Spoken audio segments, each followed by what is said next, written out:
Que la paz de Dios esté en cada uno de sus corazones. Eh, Primero que nada, bendecirle, ¿cierto?, a todos los pastores y hermanos que están estudiando en el Instituto Bíblico Lamat.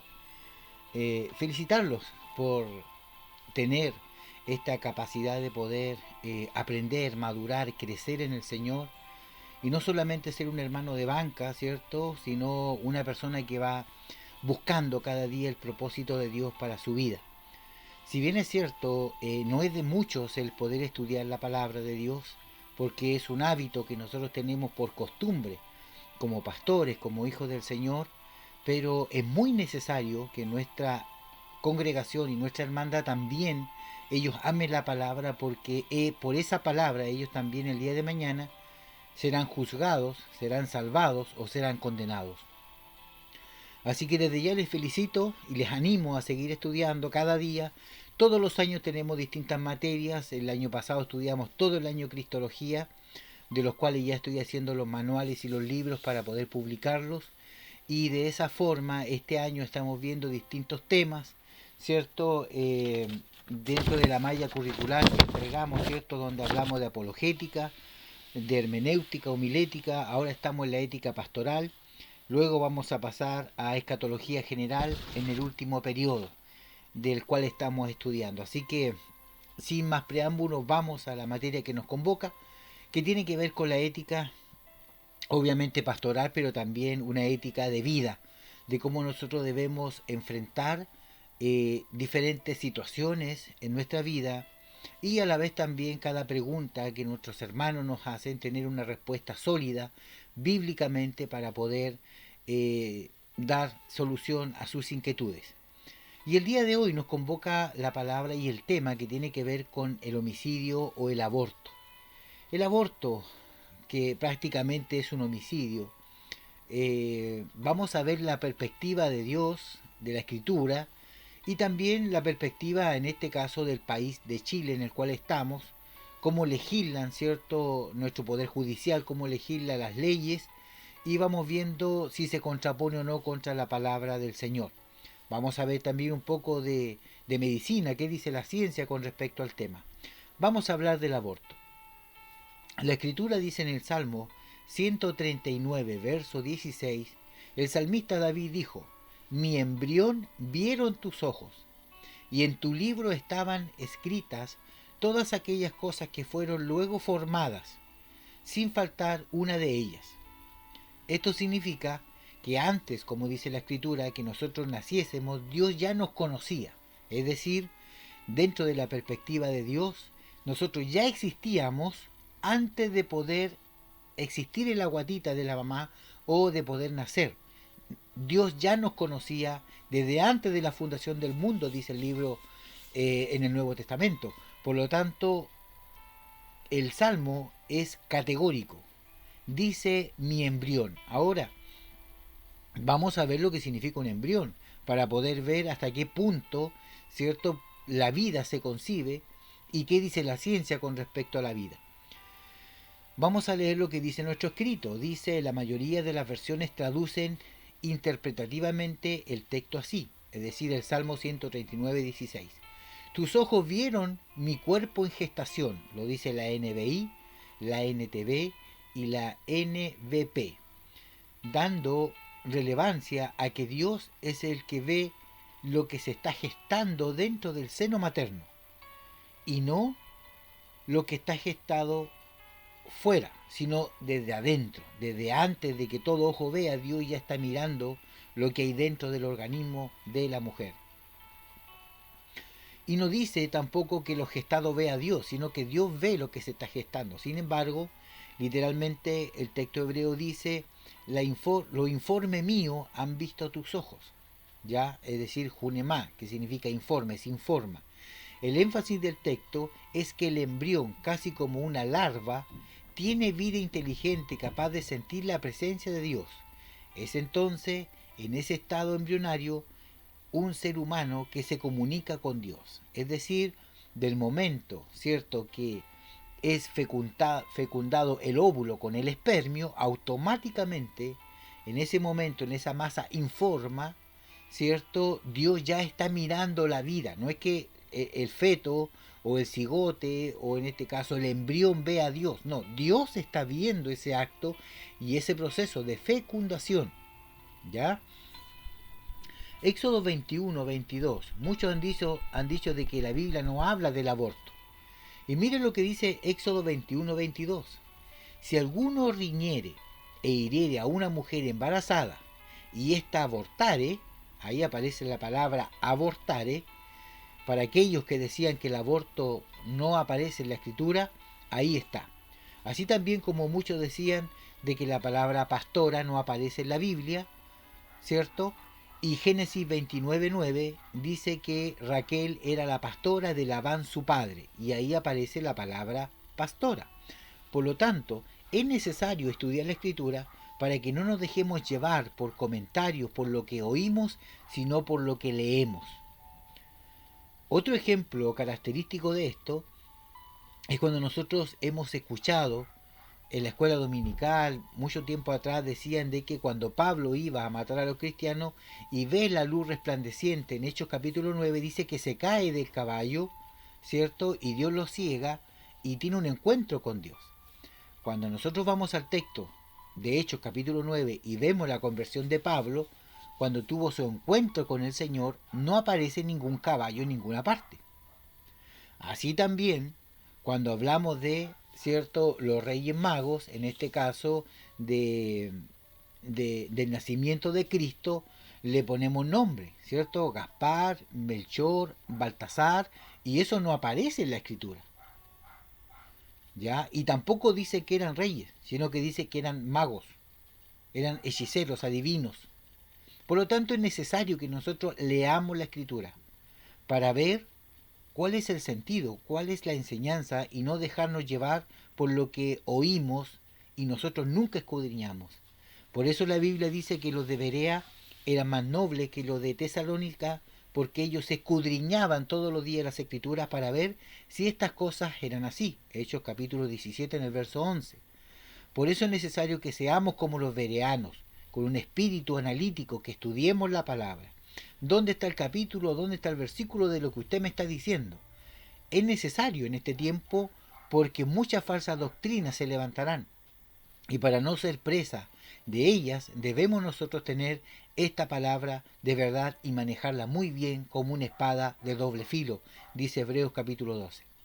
Así que vemos que la palabra abortare sí aparece en la escritura. Si alguno riñere o hiriere a su mujer embarazada y ésta abortare, pero sin haber muerte, será penado conforme a lo que les impusiere el marido de la mujer y juzgare los jueces. Mas si hubiere muerte, entonces pagará vida con vida, ojo por ojo, diente por diente, mano por mano, pie por pie, quemadura por quemadura, herida por herida, golpe por golpe. Por lo tanto, la muerte es penada con muerte, como lo vemos en la palabra de Dios. Aquí vemos nosotros de que si uno abortar, en este caso la mujer involuntariamente, porque no querían a lo mejor que abortara, pero involuntariamente aborta, y esa persona muere, la paga tiene que ser la muerte. Por lo tanto, el tema del aborto es un tema que sí aparece en la escritura. Éxodo 20:13 dice no matarás. Génesis 9:6 dice el que derramare sangre inocente o la sangre de un hombre, por el pecado su sangre será derramada, porque a imagen de Dios es hecho el hombre. Es decir, nadie tiene el derecho, ni la autoridad, ni el poder de quitarle la vida a otro, porque cada ser humano es la imagen de Dios. Si Dios te da la vida, Él es el único que puede cortarla. Ahora, como nosotros estamos en el 2021, supuestamente en una generación de millennials 2.0, en donde nosotros tenemos el control, donde el hedonismo, que es la corriente que está gobernando hoy en día, del placer, de lo que yo quiero, en mi cuerpo, yo decido, y todo con el yo. Usted va al psicólogo, al psiquiatra, y él le va a decir, primero usted, segundo usted y tercero su sombra. Usted tiene que estar bien, usted tiene... entonces vemos que estamos en una generación donde no importa lo que Dios dice, sino lo que yo creo y lo que yo pienso. No tomando en cuenta la palabra de Dios, donde la palabra de Dios dice que nosotros somos el templo, la casa de Dios, el domicilio de Dios y que Él mora en nosotros. y que si nosotros destruimos este templo, que es de Él, Él nos destruirá a nosotros. Por lo tanto, ya no nos pertenecemos a nosotros mismos, sino que le pertenecemos a aquel que nos compró por precio de sangre. Por lo tanto, no diga nunca yo hago lo que quiero porque en mi vida, en mi decisión, en mi casa, en mi templo, no, ya no es suyo, es de Dios. Usted es del domicilio de Dios, fue comprado por Dios. Hay un acta de los decretos que lo dictamina así. Hay una cruz en la cual fueron clavadas, ¿cierto? Todos sus pecados, sus maldades, y usted fue hecho una nueva criatura porque Dios lo compró, pagó el precio por su salvación. Por lo tanto, hoy dependemos de Dios. Y todo lo que hagamos tenemos que consultárselo a Él. El tema del aborto no es un tema menor, ¿ya? No debemos mirarlo como cualquier cosa, es una vida que no se puede defender, que no puede hablar porque está dentro del vientre. Por lo tanto, nosotros que estamos vivos y conocemos la palabra del Señor, somos la voz de aquellos que no tienen voz, que es el feto, que es el bebé. Por lo tanto, si para Dios la muerte de un feto, de un bebé, es pecado y es pecado de muerte, por lo tanto nosotros como hijos de Dios no podemos abortar y no podemos estar a favor del aborto. Ahora vamos a ver algunas cosas importantes. Dice, para el científico argentino Carlos Carrer, director médico, procreante y especialista en medicina reproductiva, el comienzo de la vida para la ciencia también es complejo. Más allá de la discrepancia, entendemos que el criterio científico más claro es aquel que dice que la vida comienza con la implantación del embrión en el seno materno. Ahí se enciende la chispa. Nosotros solo ayudamos a que esto ocurra, respondió Infobae, que es una fundación. Durante las horas que dura la fecundación, el ADN de ambos progenitores se funden para alcanzar la estructura y patrón propio del nuevo individuo, y a la vez, con la fecundación se pone en marcha el motor de desarrollo embrionario con el que se inicia una nueva vida. Por lo tanto, ese nuevo ser vivo, ya siendo un embrión, se divide después en dos células, cada una de ellas con una finalidad biológica definitiva, más tarde en 3 y luego en 4 y así sucesivamente hasta formar un organismo completo y estructurado. Entonces, podemos decir que médicamente para este doctor, cierto, argentino de apellido Carrer, Carlos Carrer, la vida se genera cuando el espermio fecunda el óvulo. ¿En cuánto ocurre eso? En 12, en 24 horas del momento que tuvieron esa intimidad, el óvulo fue fecundado. En ese momento, la célula, ¿cierto?, se hace una y luego se empieza a subdividir por dentro formando las extremidades del cuerpo, etcétera, etcétera. Antes de que lata el corazón, antes de que aparezca la sangre, antes que aparezcan los ojos, antes que las células empiecen a formar cada parte del organismo, cuando es un cigote, cuando es un porotito, ya ahí, en ese momento, sin que haya corazón, sin que haya sangre, sin que haya nada, ya comienza la vida para Dios. ¿Qué dice la ciencia? Que del momento que es gestado, ¿cierto? Ahí está la unión del hombre y de la mujer, mientras no nazca el corazón, para que empiece a latir y dar vida, se puede abortar. Y eso ocurre dentro de los 15 a 20 días de nacido. O sea, una vez que usted ya está fecundado. La mujer se da cuenta que está embarazada cuando no le llega su periodo. Y eso ocurre cada mes, es decir, casi 30 días. Por lo tanto, antes de esa fecha, ya hay vida dentro de la persona, de la mujer, ya hay vida. Ella no se da cuenta que ya lleva 20, 25 días de embarazo. Y eso ya es tarde para poder abortar porque ya hay vida dentro. Aunque médicamente se diga lo contrario, espiritualmente y dentro de los designios de Dios ya hay vida. Y ese es el tema que hoy día está en discusión. Por lo tanto, si una persona va a hacer un aborto, es un homicidio. Así de simple. La Biblia como libro sobrenatural comunica lo que los hombres no pueden ver, ya sea el futuro, del pasado, del infierno, del cielo, como de la vida en el vientre de una mujer. Como creen los huesos, como crecen los huesos en el vientre de la mujer encinta, así ignoramos la obra de Dios. Eclesiastés 11:5. En la tercera semana de gestación se está formando el cerebro, la médula espinal y corazón con su sistema cardiovascular y sus vasos sanguíneos, haciendo a circular la vida a casi los 28 días de vida. Ya el corazón está latiendo y es a partir del sistema óseo que se define claramente en la semana 13 de gestación, donde está la médula ósea, de donde se originan los glóbulos rojos, llevando el oxígeno necesario para la vida del feto, tal como lo diseñó el Señor, porque la vida de la carne en la sangre está. Levítico 17:11. No cabe duda que es un homicidio cortar la vida de una criatura a sus 28 días de existencia, tiene su corazón ya latiendo. Es decir, antes de los 28 días de que se junta el espermio con el óvulo, ya hay vida. Esa vida se empieza a gestar, el embrión, vieron mis ojos, ¿cierto? Dios está mirando todo lo que está ahí, pero ya más o menos a la fecha 26 del día, es decir, 7 por 3, 21, que son las 2 semanas y algo, casi 3 semanas, se empieza a gestar el corazón, el cerebro, las venas y todo el sistema circulatorio. Por lo tanto, si usted va a abortar y ya tiene 2 meses de embarazo, 1 mes de embarazo, ya es tarde. Si usted va a abortar y tiene 2 semanas de embarazo, ya es tarde, ya no se puede.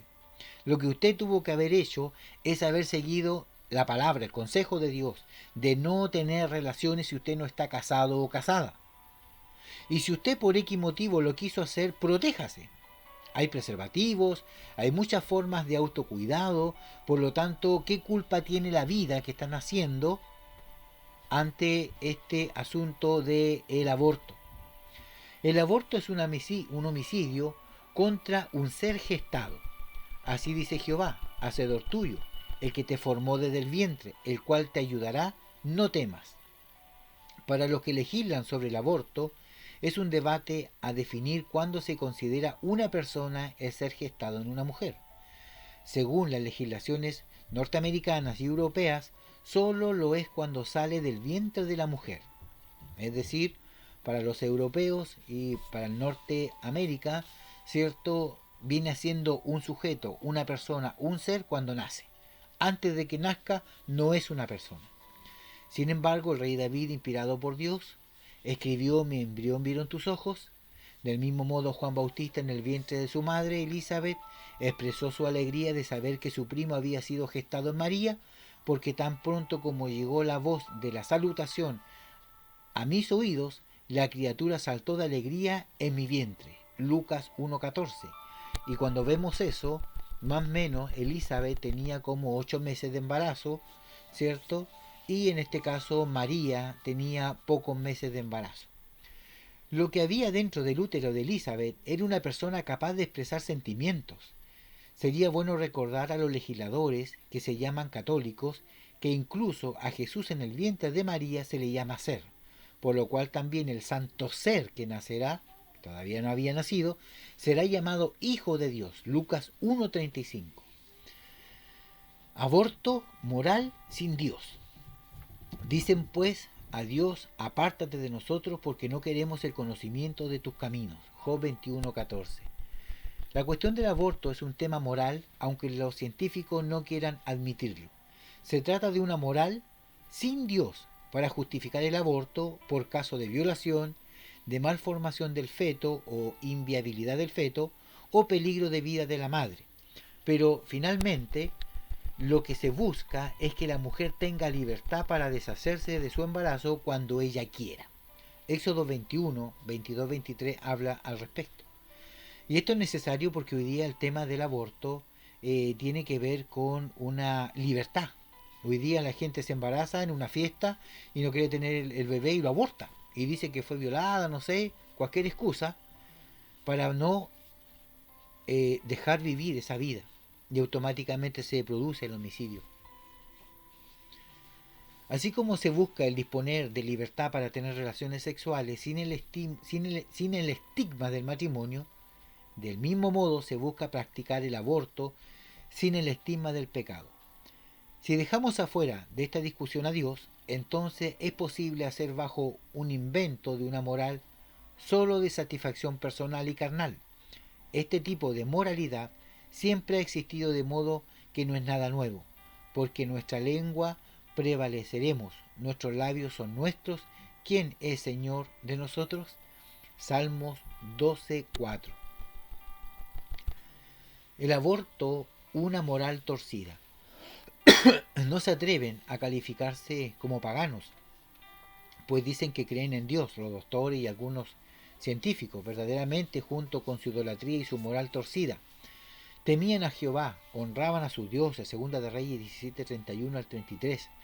El aborto es definitivamente una práctica del pueblo pagano, que se deshacían de sus hijos quemándolos a dioses paganos, y han edificado los lugares altos de Tofet, que están en el valle del hijo de Hinnom, para quemar a fuego a sus hijos y a sus hijas, cosa que yo no les mandé, ni subió en mi corazón. Jeremías 7:31. Si visitáramos los hornos donde se calcinaron a estos abortados, veríamos lo mismo. Por lo tanto, vemos que en Segunda de Reyes 17, del 31 al 33, habla de que muchas mujeres tenían esos bebés y los mataban, los entregaban a Moloch, ¿cierto?, a los Baales, y los quemaban como ofrenda, que era el acto que ellos hacían, ¿cierto?, abortivo, pero ellos lo miraban como una ofrenda a los dioses paganos. Ahora, sabiendo el punto de vista de lo que dice la Escritura con respecto al aborto, que no se acepta, vamos a ver lo que dice la legislación chilena, porque somos chilenos. Vamos a ver lo que dice la legislación chilena con respecto al aborto. Ya está todo dicho y firmado con la firma de la presidenta Michelle Bachelet. Se promulga la ley que despenaliza el aborto en tres causales: riesgo de vida de la madre, inviabilidad fetal y violación. Es decir, en Chile el aborto está legalizado. ¿Y cuáles son las tres causales del aborto? El riesgo de vida de la madre, inviabilidad del feto y violación. La firma de la mandataria y la ley, que modifica el artículo 119 del Código Sanitario, pone a fin a casi 2 años y medio de trámite y discusión a través del emblemático proyecto, ¿cierto?, del aborto en tres causales. Por lo tanto, como número 1 dice riesgo de la vida de la madre. Aquí vamos a ver lo que dice la ley chilena. La primera causal del aborto se refiere a cuando la vida de la mujer embarazada se encuentra en peligro. Con esto se busca permitir que la mujer tenga acceso a los tratamientos médicos necesarios para preservar su vida, aun cuando la realización de los mismos implique la interrupción del embarazo, es decir, de la otra vida del feto. Dentro de la ley se especifica que para realizar la intervención se deberá contar con el respectivo diagnóstico médico. Además, en caso de que la mujer requiera atención médica inmediata e impostergable, los médicos o instituciones que hayan invocado la objeción de conciencia no podrán excusarse de realizar la interrupción del embarazo, en caso de no haber otro médico o cirujano que pueda realizar la intervención. Por lo tanto, dentro de Chile, el aborto, ¿cierto?, si le va a hacer daño a la mujer, se aborta. Inviabilidad del feto. La segunda causa se refiere a la inviabilidad fetal de carácter letal, es decir, en el caso de que el embrión o feto padezca una alteración estructural congénita o genética de carácter letal. La mujer podrá decidir si interrumpe o no su embarazo. Y la ley señala que para realizar dicha intervención se deberá contar con 2 diagnósticos médicos al igual sentido de médicos especialistas. Los diagnósticos deberán realizarse de forma previa, por escrito, y si bien durante la discusión parlamentaria se habló de la anencefalía o la preeclampsia severa, el texto legal no enumera patologías debido a que dependerá de la evaluación médica, sujeto a avances científicos. Si el gobierno ha sido enfático en que el síndrome de Down está fuera de esta causa, como lo plantearon parlamentarios opositores al texto. Adicionalmente, el presentador de salud deberá proporcionar los cuidados paliativos de cada caso que requiera ambos casos. Por tanto, si se trata del parto, como de la interrupción del embarazo, como sobrevivencia del nacido. Bueno, un horror, ¿qué quiere que le diga? La violación. La tercera causa de interrupción del embarazo se refiere a aquellos que fueron producto de una violación. La ley estipula que será un equipo médico especialista conformado con ese efecto, el encargado de confirmar la concurrencia de los hechos que lo constituye a la edad gestacional. Este mismo equipo deberá informar por escrito a la mujer y a su representante legal, según sea el caso, y al jefe del establecimiento hospitalario o clínica particular donde se solicita la interrupción. Además, se proveerá a la mujer toda la información necesaria para presentar la denuncia. El plazo de la interrupción del embarazo en esta causal es de 12 semanas de gestación. Es decir, más vivo no puede estar el feto. Cuando se trata de menores de 14 años, este plazo se extenderá hasta 14 semanas, considerando que las niñas y adolescentes demoran más tiempo en saber que están embarazadas.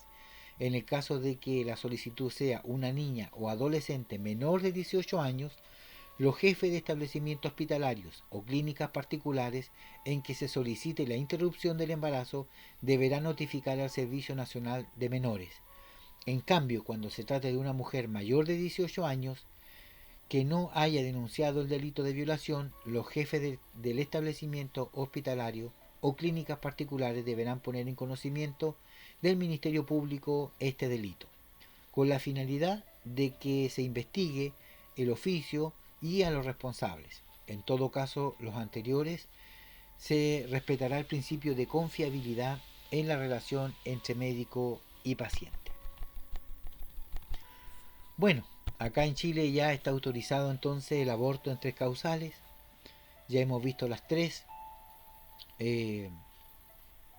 Yo he conversado con algunas personas y tengo un caso cercano de una persona cristiana, una hija del Señor, que su pololo quedó embarazada y ella no le quiso contar a su mamá. Y conversó con su tía, con la hermana de la mamá, y la tía le dijo aborta. La tía no cristiana, obviamente, llevó a la sobrina y ella abortó. La mamá hasta el día de hoy, esto fue hace como 7 años atrás, hasta el día de hoy la mamá, la hermana en Cristo, que es profesora de escuela dominical, hasta el día de hoy ella no sabe que su hija tuvo un aborto. Yo perdí el contacto con ellos, yo no sé dónde estarán ni qué estarán haciendo, pero sí sé que hasta el día de hoy todavía ella no sabe que su hija había abortado. Yo no sé qué es de ella, qué pasó, si se casó, no se casó, si sigue soltera, si tiene hijos, no tengo idea. Pero en su momento Dios va a juzgar. En su momento a esa tía que fue el aval para que la sobrina le contara y escondieran este asesinato a la mamá, siendo hija del Señor, y la niña también siendo cristiana, Dios todo lo ve y todo lo conoce. El libro de Romanos dice que cuando nosotros vamos a morir, Él va a juzgar los secretos de los hombres. Él va a juzgar lo guardado en el corazón y en la mente. Lo que usted no le ha dicho nunca a nadie, el Señor lo conoce. Por lo tanto, como dice el libro en su comienzo, ojo por ojo, diente por diente, nariz por nariz, pie por pie, Dios va a hacer justicia. Bueno, mis amados, este es el tema del aborto. ¿Qué es lo que piensa Dios? ¿Qué es lo que piensa la ciencia?